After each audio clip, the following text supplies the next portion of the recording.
Hello दोस्तों, एक बार फिर से आप सभी का मैं बहुत बहुत स्वागत करता हूं। इंडिया गठबंधन को शर्मसार कर दिया नीतीश कुमार ने और मायावती जी इस समय बाजीगर बन गई हैं। जी हां दोस्तों, कहते हैं ना कि हार कर जीतने वाले को बाजीगर कहते हैं।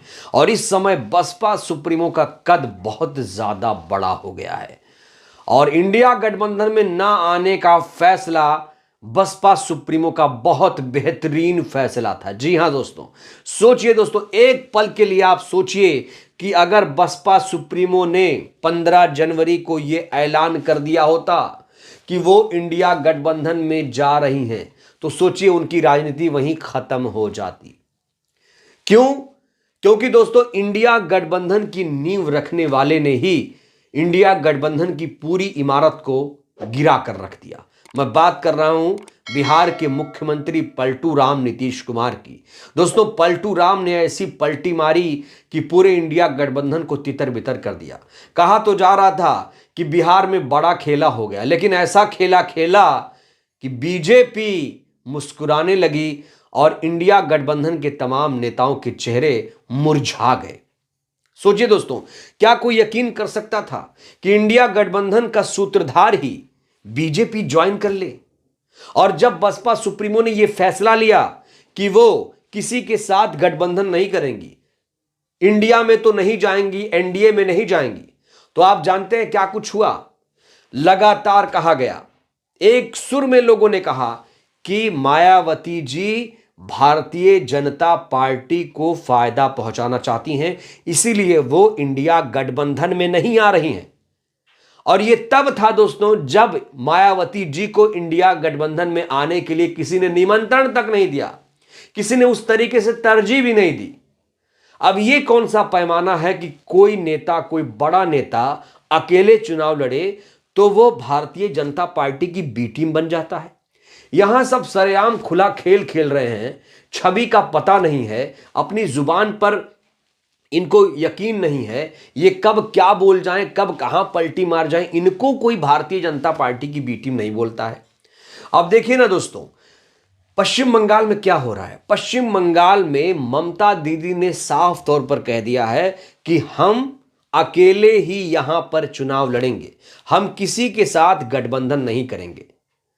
और कहा जा रहा है ये नाराजगी इसलिए है क्योंकि ममता दीदी चाहती थी कि खड़गे साहब प्रधानमंत्री के उम्मीदवार हों।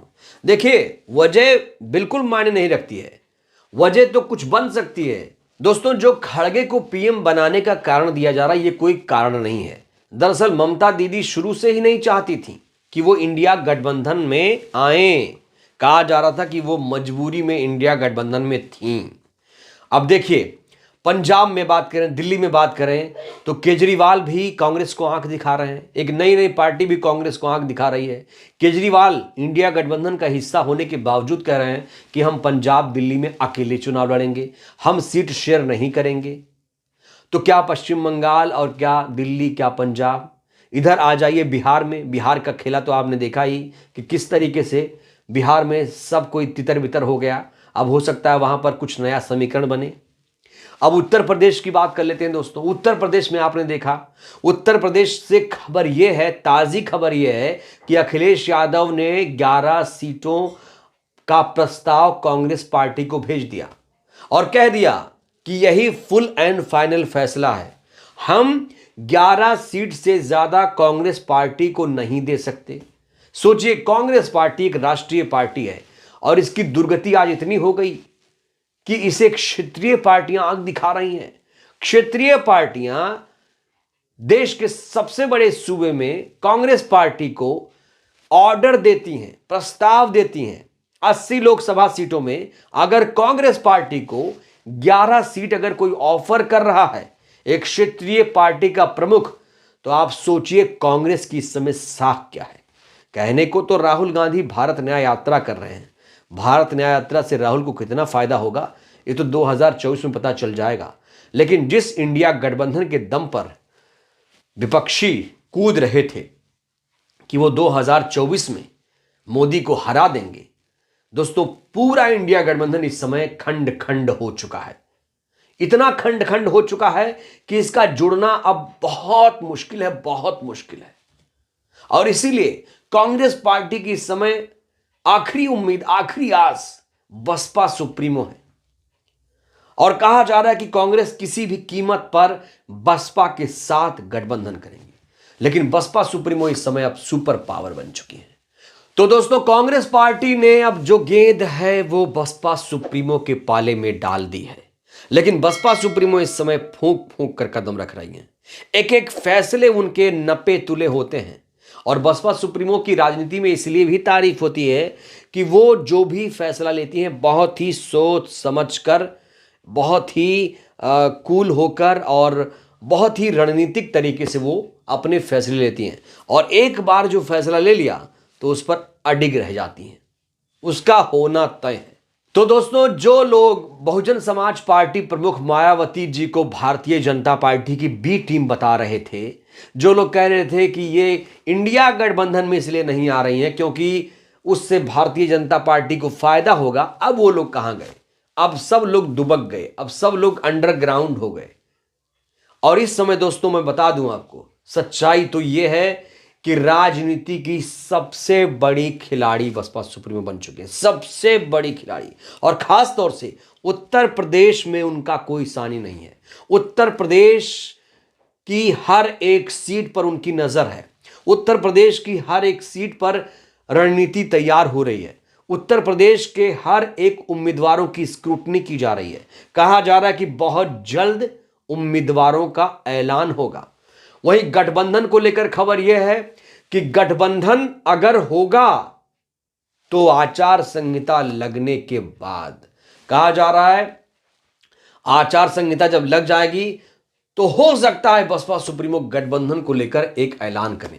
लेकिन दोस्तों, अब लड़ाई बिल्कुल दिलचस्प हो चली है क्योंकि इंडिया गठबंधन है नहीं कहीं। उत्तर प्रदेश में अगर आप देखिए तो Congress party, Bahujan Samaj party, RLD, Samajwadi party और पल्लवी पटेल जी की पार्टी अपनी है, चंद्रशेखर जी की एक पार्टी एएसपी है। तो ये जो पार्टियां अलग अलग हैं, कहीं कहीं लोग ये भी कह रहे हैं कि तीसरे मोर्चे का गठन हो सकता है। तीसरे मोर्चे में एमआईएम को, बसपा को, एएसपी को, पल्लवी पटेल की पार्टी को, इसको भी शामिल करने की बात कही जा रही है।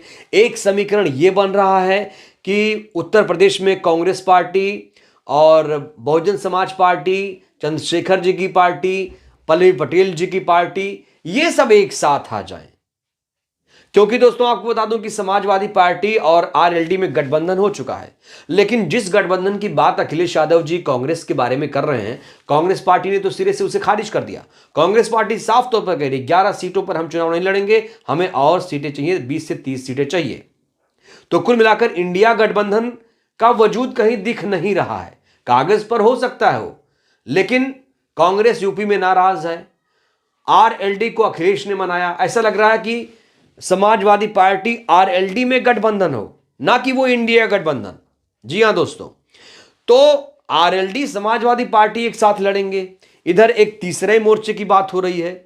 एक और विकल्प हमने आपको बताया कि उसमें बहुजन समाज पार्टी हो जाए, कांग्रेस पार्टी हो जाए, और भी कई पार्टियां आ जाएं। दोस्तों, अगर ये चुनाव जीतना है, अगर 2024 में भारतीय जनता पार्टी को हराना चाहती विपक्षी पार्टियां, तो उनको दलित मुस्लिम समीकरण साधना पड़ेगा। दलित वोट बैंक की मालकिन है बसपा सुप्रीमो।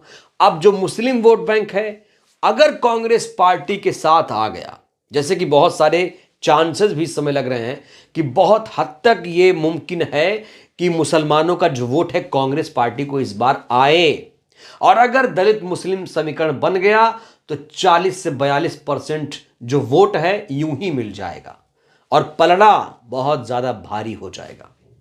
और भारतीय जनता पार्टी को अगर उत्तर प्रदेश में रोक दिया गया तो दिल्ली की गद्दी मिलना भारतीय जनता पार्टी के लिए मुश्किल हो जाएगा। तो दोस्तों, गठबंधन को लेकर बहुत सारी संभावनाएं हैं, बहुत सारी कयासबाजी चल रही है। लेकिन जिस तरीके से गठबंधन का फैसला बसपा सुप्रीमो ने लिया था, 15 जनवरी को जो उन्होंने फैसला लिया था, जो ऐलान किया था, उस फैसले की आज तारीफ हो रही है। लोग भूरी भूरी प्रशंसा कर रहे हैं कि कोई इतना दूरदर्शी कैसे हो सकता था।